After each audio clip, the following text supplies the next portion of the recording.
This week on Hope Help Heals Tour of Giving, people who are using their hobbies to help others.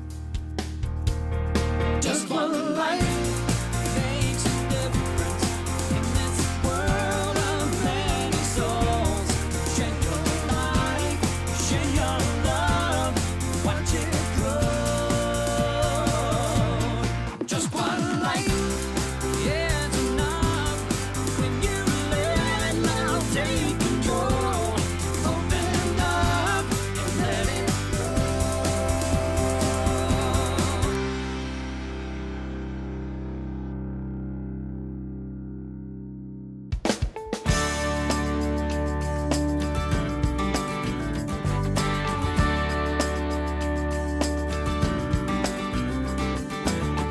Today on Hope Help Heals Tour of Giving, we're cooking.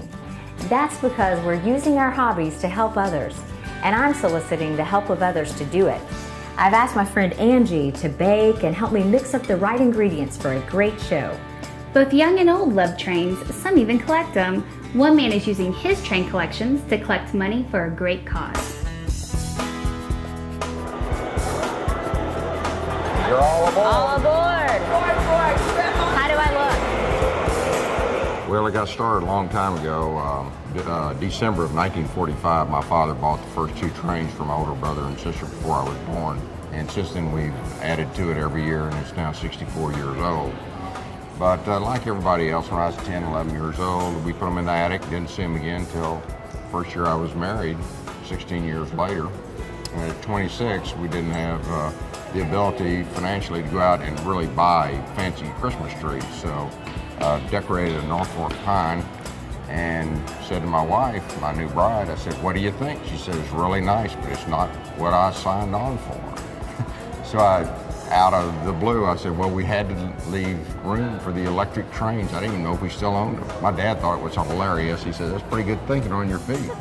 So I went and found them, got them all cleaned up, and we put them through our little bitty rent house.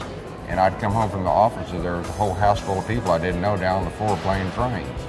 So I realized there was a pent-up demand and people enjoyed them. So I started doing it the next year at a local bank, and it just grew and grew and grew, and now it's out of control. Dallas Ronald McDonald House, this is the 22nd year that the trains have benefited them. And it all began because my wife was doing a junior league placement there, and I was involved with another real estate venture, just like NorthPark here. Without the real estate interest, we're out of business. Well, the other business, the preceding year had a charity that they didn't want to duplicate the following year, so my wife says, "Why don't you interview the Ronald McDonald House?" And they're just absolutely a class operation. Anyway, they gave me all the marketing materials, and I'm in marketing. So it was just a laydown, absolute laydown. And from that point forward, it's been nothing except the Ronald McDonald House. And what kind of difference do you think that you're making through your trains, that you've just turned this hobby into a tremendous way to help others? Well, it's not just me. There's hundreds and hundreds of people that are making a difference, and not to mention the people at the house. But there are two parts to it. First of all, it raises money for a very important cause.